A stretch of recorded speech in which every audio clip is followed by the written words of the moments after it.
This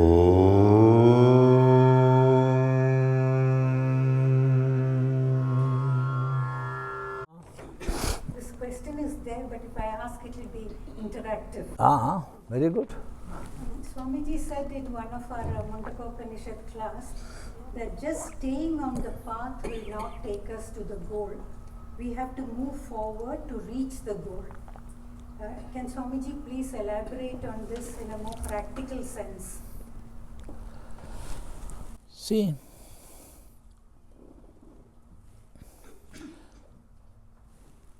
one man is going to a place, and there is a road to that place. And if it is far away, he is taking some vehicles. So now he is in the vehicle, or he is walking. It doesn't mean that he will reach the goal. He is in the path. Sometimes he may stop the journey. Sometimes he may fall down. Sometimes he may retrace, come back. And it may happen he will get many physical things or boons or extraordinary powers, with the help of which he can amass much money or fame, and he can start some centers on the way and teach about the goal. He will never reach the goal because there are so many factors.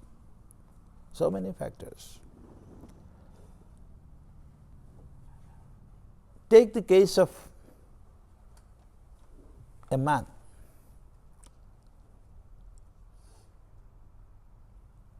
who is prepared to renounce everything in search of the ultimate. Now I am not speaking about householders. He is ready to accept sannyasa. Just imagine that. Renouncing everything. So to do that, there must be a high amount of that detachment, the power of renunciation. Everything must be there with it.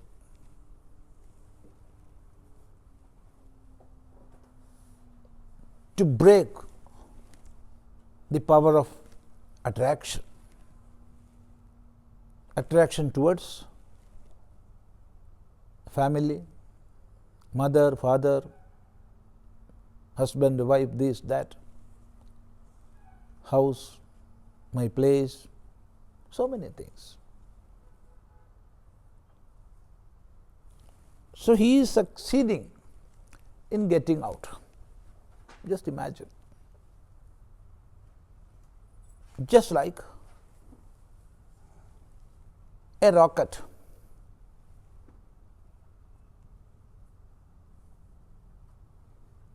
A certain amount of velocity is necessary to break the force of attraction. That rocket has that. It is moving forward or upward, whatever you call. And it reaches at a point where the power of attraction is zero. But imagine by that time the velocity of that rocket becomes zero. Both happen simultaneously. What will happen? What will happen? It won't go forward because it don't have that velocity to go up. It won't come back. It won't come back because there is no attraction. It won't stand at a place. because of the centrifugal force it had. Then what will happen? It will it will go on rotating around the earth. This happens with a sadhaka. This is the greatest hurdle in the life of a sadhaka, because he had that power to break the chain or the knots, and he is moving forward. But by that time he is making so many adjustments. He is getting dakshina, he is getting pujas, this, that. He is getting name, fame. He is a great Swami. This, that, so many things. So that velocity becomes zero. Now he cannot come back. He cannot move forward. He cannot stand at a place. So he will go on rotating. Sannyasastu mahabaho dukkhamaptum ayogataha. Without perfect mental control, without that samadhi, without yoga, it is hard to attain real sannyasa. So, a man is on the path never means he will reach the goal. We must have that thirst with which we began.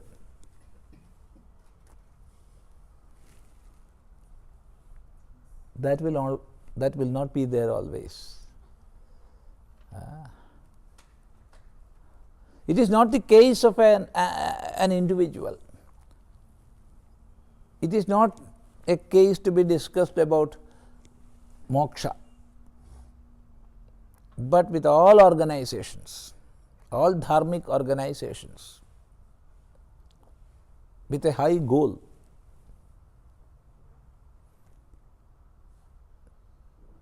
it is the same. Because when we start an organization, there will be that high quality.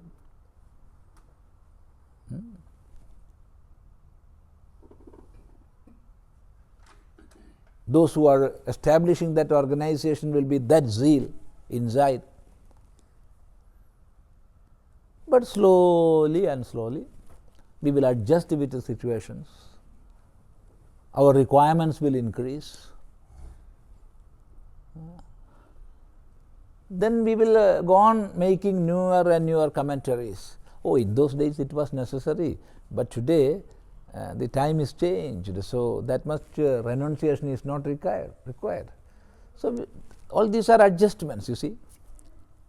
Then what will happen? An organization will not serve the purpose for which it is established. So Bhagavan in the Upodghata to the Bhagavad Gita writes, Dirghena kalena anushthadrinam kamodbhavat hiyamana viveka vijnana hetukena adharmena abhibhuyamane dharme pravardhamane cha adharme, like that.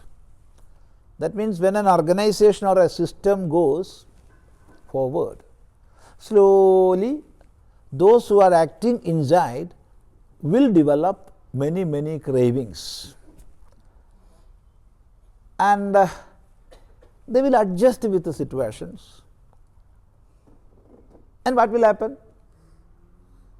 Adharma will grow, dharma will go down. It is at that point of time that Bhagavan will have to take avatars and come to correct the system.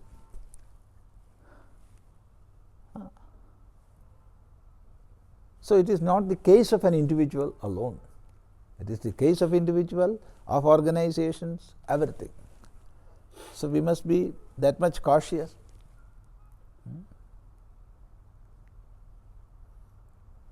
Otherwise it will happen in the life of all entities. I think it is clear.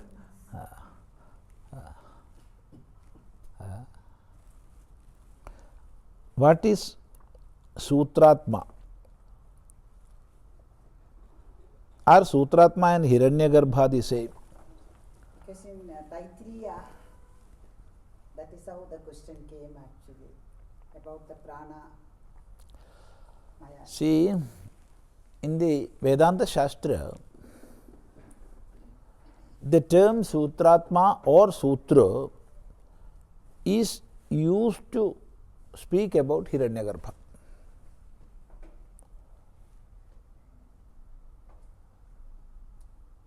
In some places, this is used to speak about Karana Brahma.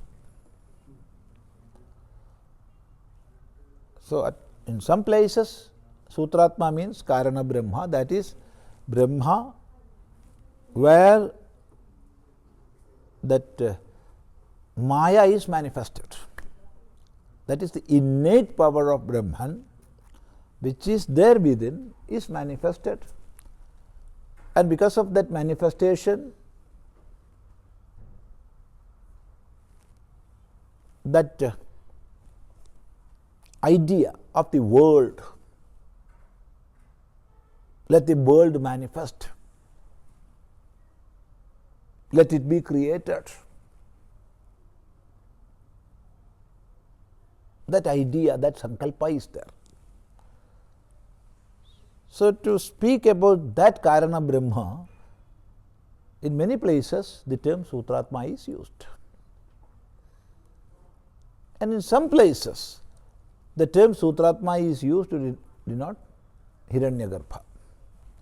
So, what is the difference between Karana Brahma and Hiranyagarbha? Karana Brahma is Ishvara. Correct. Karana Brahma is Ishvara. Hiranyagarbha is the next stage.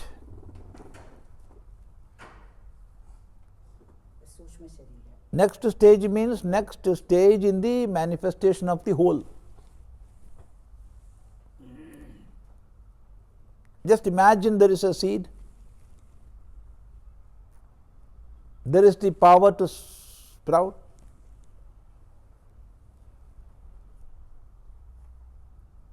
And from that seed develops slowly that plant. What is the first form? It is only a bud. Only a bud is there. Nothing is differentiated. No leaves, no flowers, no this, that. From that comes the plant with the leaves, flowers, seeds, all, everything. So, in this we can see three distinct stages. One, the first stage, that is the seed. Second is the bud, and third is the tree. In the same way, when we observe this universe, using the term universe is not correct, but because of lack of apt word, we are using that.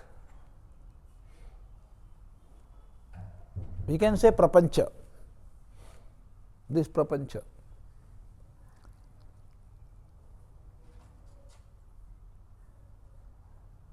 So, there are these three stages. One, the gross prapancha with innumerable stars and galaxies. It is just like the tree. And previously it was in the subtle form.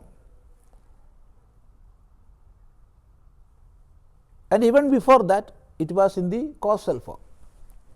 The causal form is Ishvara or Karana Brahma, and the subtle form is Hiranyagarbha, and the gross form is the Virat, that is Visheshena Rajudayidi Virat, the whole prapancha. So, these are the meaning of Sutrātma.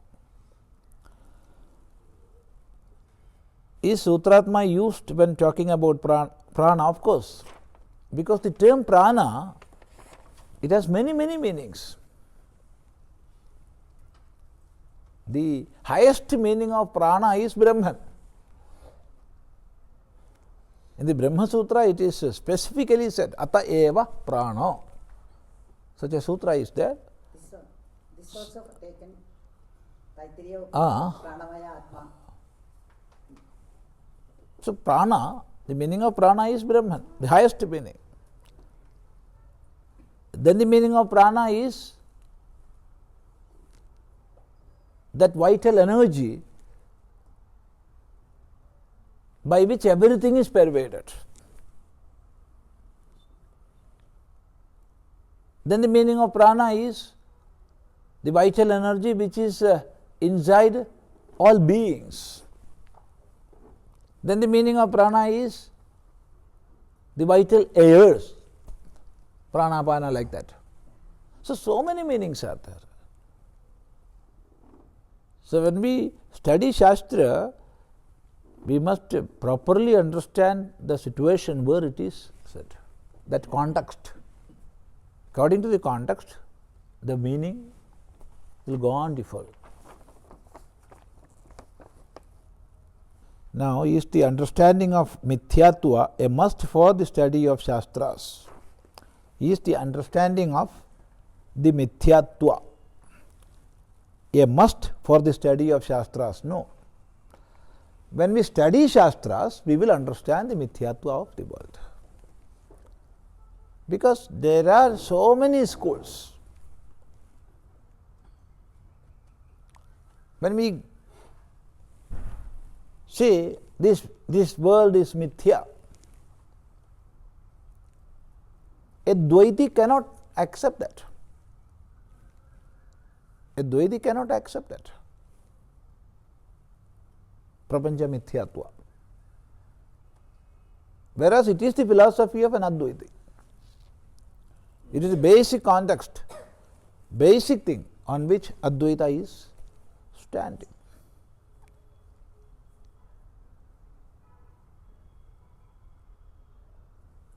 To begin study, see, somebody is starting to study Vedanta. He can be an atheist. One who is not at all accepting the entity as Ishvara. No, such a thing is not there. He also can study Sāstrās. That is the beauty and greatness of our Sāstrās. No presuppositions. To study Shastra, to study Vedanta, you must be a Hindu, you must be a Muslim, you must be a Christian. No, nothing. Anybody and everybody who have that thirst to know, that thirst must be there within,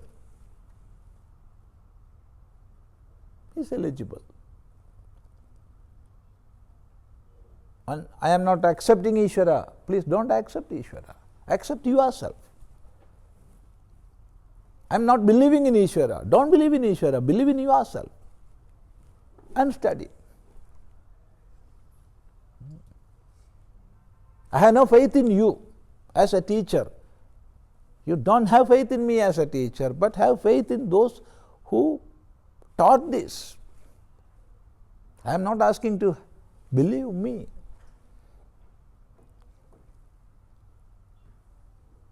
Have that capacity to reason, that logical ability, thinking, have that and go on studying. So there is no prerequisite like accepting the concept of Mithyātva, nothing. With a plain background we can go. Without any preconceptions we can go. Then whatever we get, accept.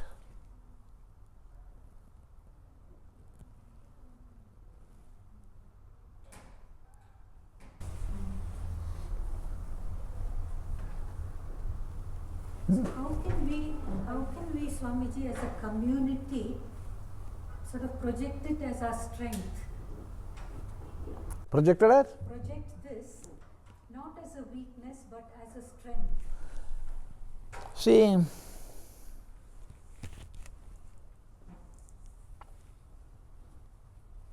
this ability to accept everything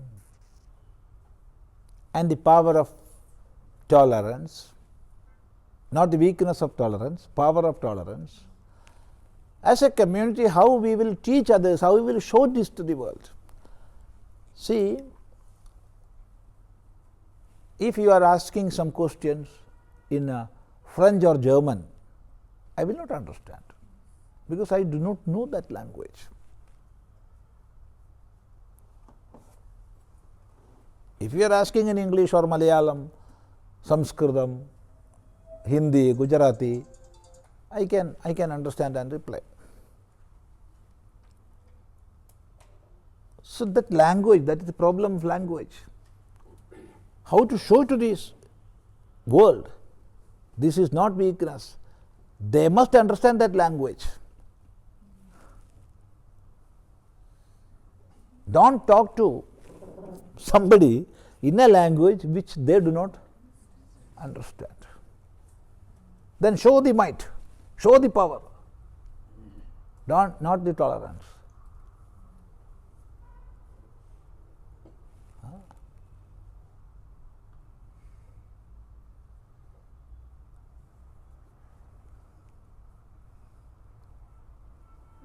You can agree, you can disagree.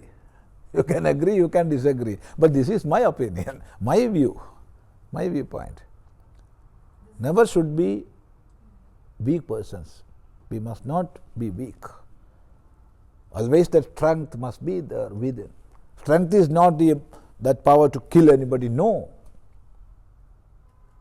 We can accept, we can tolerate, but it must not be the weakness. But Swamiji, culturally through our lives, we've been told and taught not to be aggressive, not to... See, you study Bhagavata, you study Devi Bhagavata, you study Devi Mahatmya, you study Shiva Purana, you study Mahabharata, you study Ramayana. Where that philosophy is? Where is that philosophy? We are not getting that. When Rama knew that Sita is not here, he went in search of Sita. And when he knew that Sita is in the capital of Lanka, what did he do? Sitting somewhere and pray, oh Bhagavan, bring back Sita, bring back Sita, bring back Sita. No. He took the sword and went and killed Ravana.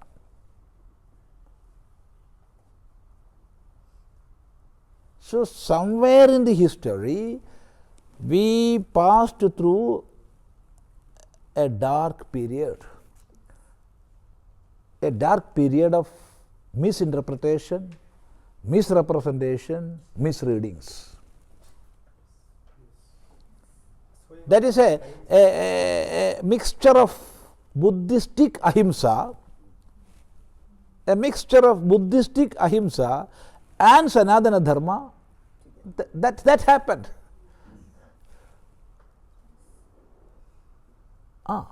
That happened. When I cannot say, but in a dark period of our history. That is why so many people came from outside just to loot and kill, and they became the PowerPoints and we became the slaves. Why? Only because of this mixture of Buddhistic ahimsa and our Sāstrās. Even now that is there. So it is not our culture, it is not our Shastra, it is not our dharma. When Bhagavan Sri Krishna taught Bhagavad Gita, in the midst of Mahabharata Yuddha, two people were listening that. Only two people.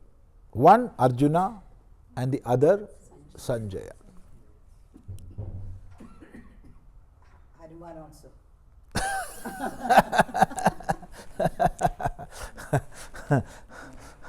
So in the human form, two were listening.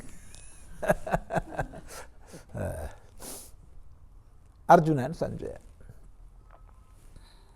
Arjuna was in a state of despondency. He was that much bewildered, a confused, utter confused state. So Arjuna couldn't imbibe all the teachings of Bhagavan. Only he heard partially. Whereas Sanjaya, he was a balanced man, a man of dharma, righteousness, all greatness. So he heard Bhagavad Gita fully. And after hearing Bhagavad Gita directly from Bhagavan, Sanjaya is wondering, oh, what a great teaching this. What a great opportunity I got. I heard from Bhagavan directly. And after saying all these things, as a conclusion, it is the last verse of Bhagavad Gita. Sanjaya gives the essence of this dharmic teaching, not the adhyatmic teaching, dharmic teaching. Yatra yogeshwara krishnaha, yatra partho dhanurdhara, tatra shri vijayaha bhutihi dhruva nitihi idi matirmama.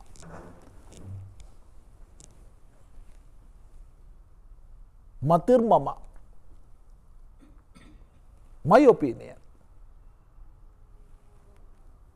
This is my opinion. Or this is my inference. What it is? Yatra yogeshwaraha krishnaha, yatra partho dhanurdharaha. Where Yogeshwara Krishna is, and where Dhanurdhara Parthaha is, there Shri Vijayaha Bhutihi Dhruva Nitihi. So this is the saying of Sanjaya. Just to think.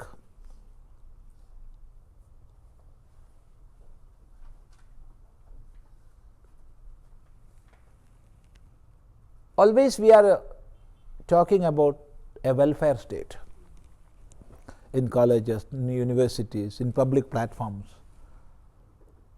We are speaking and writing volumes and volumes on welfare state, the concepts of welfare state. What's a welfare state? How a welfare state can be established? So many topics.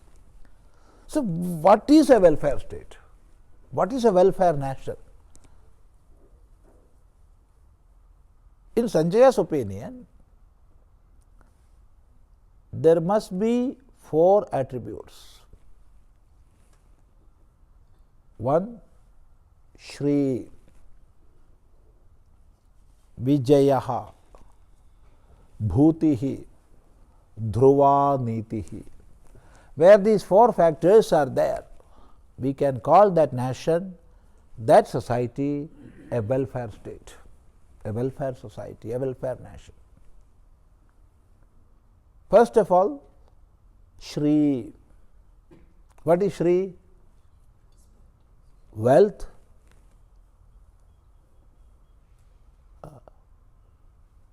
Merely having wealth will not make Shri.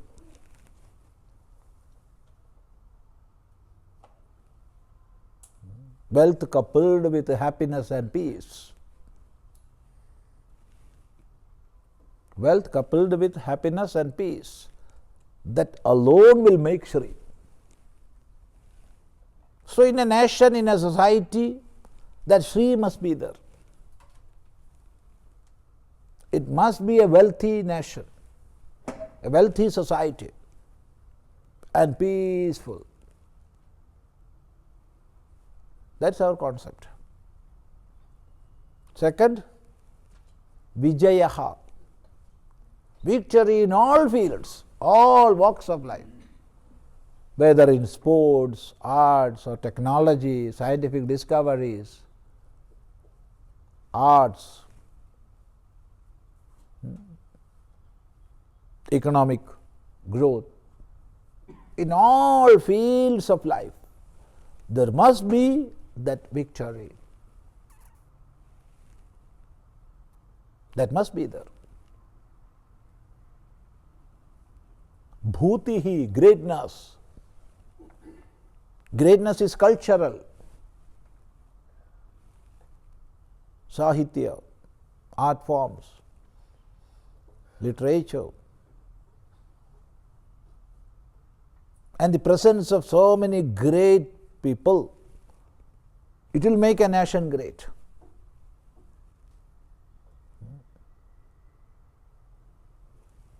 Bhutihi.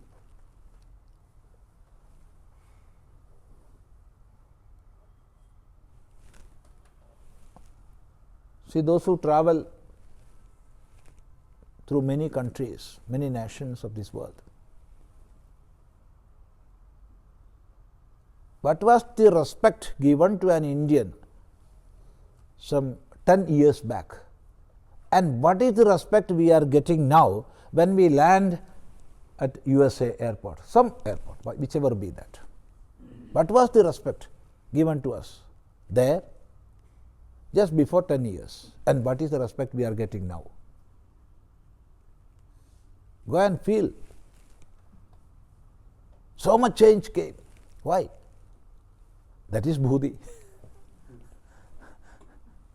Because of that change within, that Bhudi we are experiencing. There is no doubt in that. Then fourth is Dhruva Niti. Niti is justice, permanent justice. There must be the rule of justice, no negation of justice, no reverse discrimination. If these four factors are prevalent in a society, that society is welfare society. That is a welfare nation. So for achieving such a state, what is required? It won't come as its own, as a boon of Bhagavan. No, it will not happen. To have such a society, we must have within two types of powers. One, Yogeshwaraha Krishnaha. Two, Dhanurdharaha Parthaha. There are many aspects of Krishnahood. The Bala Krishna, the naughty boy.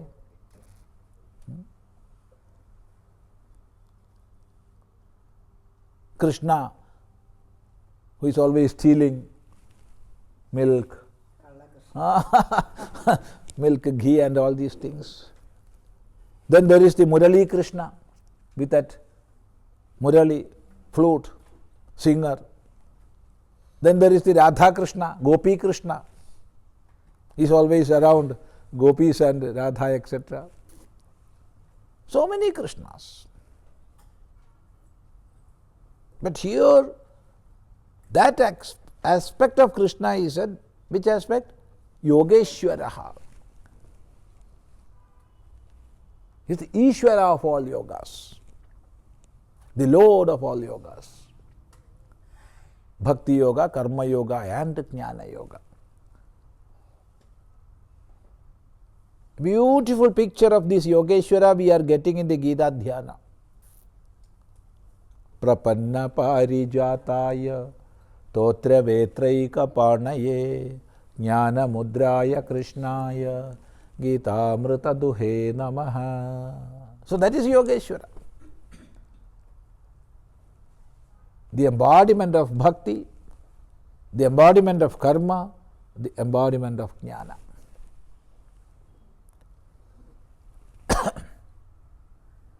That means he is the manifested form of Veda, knowledge. Brahma Tejas, the power of knowledge, the greatness of knowledge. It must be there.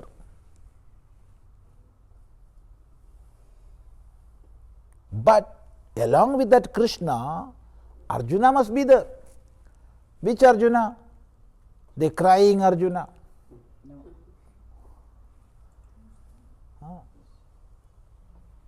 Who is voraciously speaking about his own greatness to hide his immaturity and despondency. No. Then which Arjuna? Dhanurdharaha Arjuna. One with that mighty bow, ready to fight. That is the power of Kshatriya, Kshatravirya. So knowledge and power. Knowledge and power. Brahma Tejas and Kshatravirya. These two must unite together, come together and become one. If these two powers are present in a society, then only it will become a welfare society. Otherwise we will sit, oh no aggressions, we must not be aggressive. If somebody come and kill you, accept it as a boon from Ishvara. If he is attaching your property to his property, see as a witness, be a sakshi always. No. So these two must be united. A harmonious combination of these two, Brahma Tejas and Kshatra Vidya, that alone will make a welfare state. So this teaching we must spread. In the Kathopanishad, there is a beautiful mantra, Yasya Brahmacha Kshatram cha ubhe bhavata odana. That sing about the greatness of Brahman, Parabrahman, Paramatma. But in the commentary, in the Bhashya, Bhagavan Bhashyakara writes, Brahma Kshattre Vidharana Bhute. Vidharana Bhute means Jagataha Vidharana Bhute. That which is holding the world, that is Brahma Kshattre, both these Brahma Tejas and Kshatra Vidya. When these two are present, the society will be protected. Otherwise, it will naturally disintegrate and will be destructed. So this teaching we must give. But we are getting what teaching? Suppress everything, tolerate all, ahimsa. If somebody comes and hit you on your face, show him the other side. Then there is no doubt he will hit the other side also. Then show him again the other and be But they may say that we got the freedom like that. Yes, you have the freedom. No, Mahatma Gandhi fought like that only and got the freedom, they say.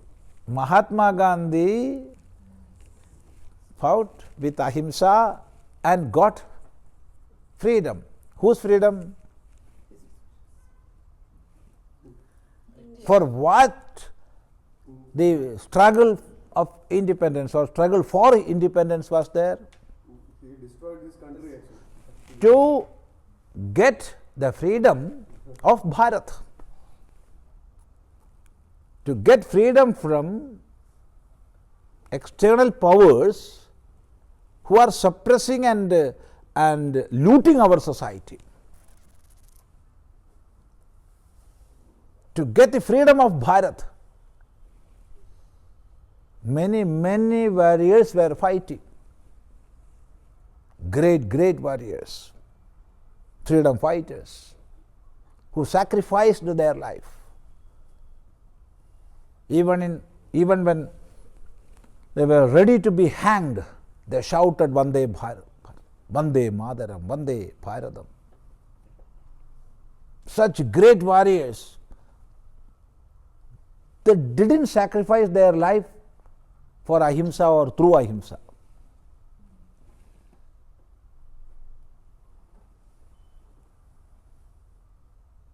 And we are teaching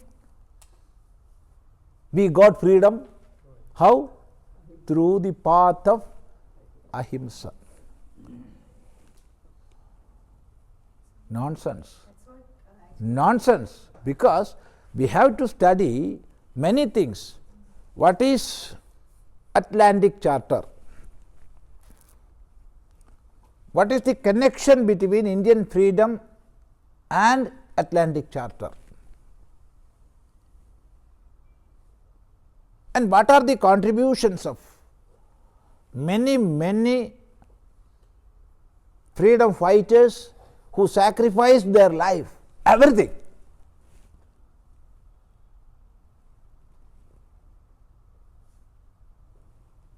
And why this freedom came after Second World War, not before that? This movement was here even before that. If it is the product of ahimsa, they could have given even before. Why after World War II? Study all these things.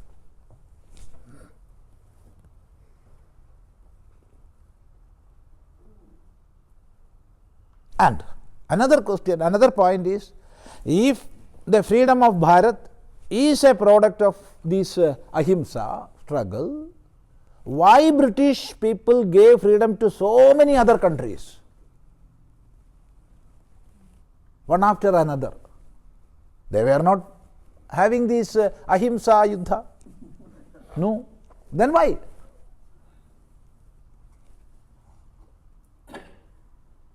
We can say one after another, many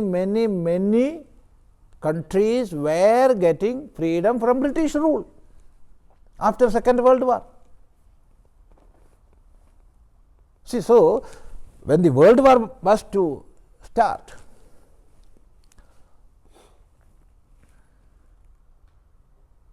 different allies were being formed. And without the help of America, Britain cannot have success. So there was a talk. Britain approached America to help, for help. Then America, the most practical business people, they asked, yes, we can help you, we can be with you. But there is one condition, you must give freedom to all your colonies. Why? Not because of the philanthropic attitude of US, no. To have direct access, to have business with these countries. Otherwise, all business were routed through Britain. And that was the reason these people, British people, were looting us. So US asked that. There was no other way for the Britain.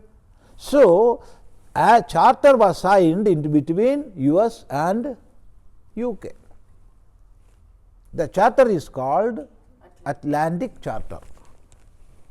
Atlantic Charter. It was specifically written after this world war, you must give freedom to all colonies. And they obliged. There was no other way than obliging. So they gave freedom one after another. So it is not the product of this ahimsa samara. But we are teaching even now. So when a teacher teaches this, a student must stand up and ask, oh sir, what about Atlantic Charter?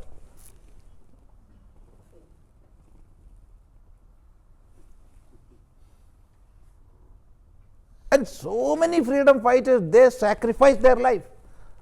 What about the movement of Subhash Chandra Bose? So many great warriors were showing their militant power, and British were scared of that. Hundreds. And troops of small children, troops of women,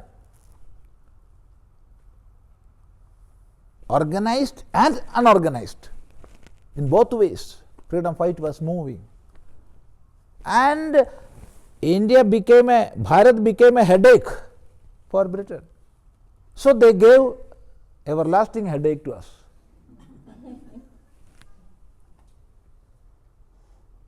They divided,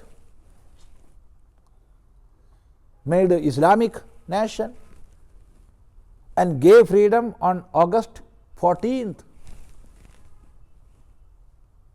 And in the midnight,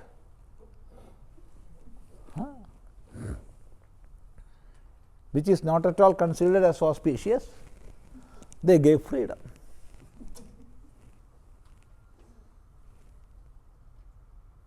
More than 600 kingdoms and places which were ruled by Britain, and some colonies of French. More than 600 kingdoms were there. And they were given right either to join Bharat or to join Pakistan or to be independent. This was the charter. Because we had such great leaders as Sardar Vallabhbhai Patel, we could unite. We succeeded to unite.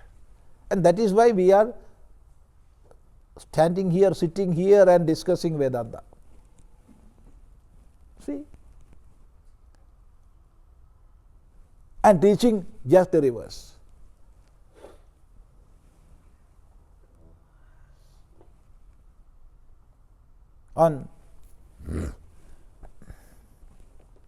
In the first volume of the Advent, published in 1948,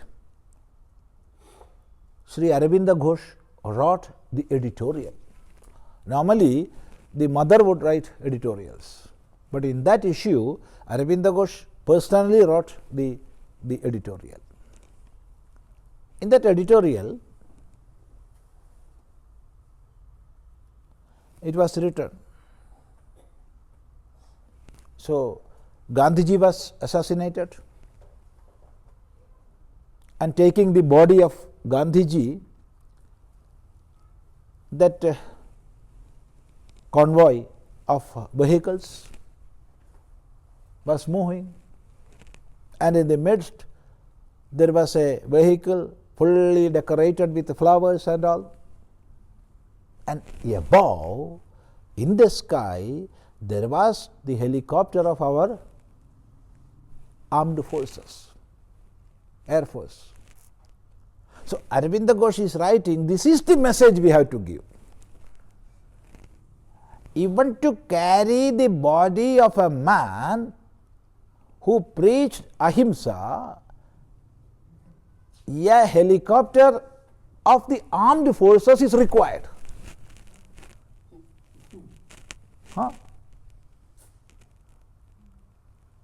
You take and read that. editorial written by Aurobindo Ghosh. Strength, that is life, not weakness. It is death. Have that strength always. Don't give that weakness to our children. We have immense quantity of that. Keep it within. Don't pass on to the next generation. That is a prayer. How the children should cope up with this. See, at home we discuss all these things, but in school they study the other things. Change is happening. In the new education policy, change is happening, and so many literature are being published now. The darkness is moving, sun is rising, so change will come. No doubt in that. Forget about Kerala. It's so sad state. They have now their books is changing slowly. So they have a mention about Rishi Kanāda, right? So who invented Kanāda? But in school they are teaching like Rishi Canada, right? So he came and told, why this is Rishi Canada? So that is the way our education is also going. Yeah. The answer is, in the new education policy, there are different sets of thinkings, books, research, this, that. So first hurdle in the path to establish or to start this new education policy is lack of qualified teachers. So first requisite is we must make qualified teachers. So at the first outset, we have to change the method of making teachers. So instead of 1 year B.Ed, we will have 4 years. Instead of 1 year, 10 months TTC, we will have 2 years diploma. And lessons to make them or equip them with real knowledge. So many changes are coming. So let us be optimistic. Let us be optimistic.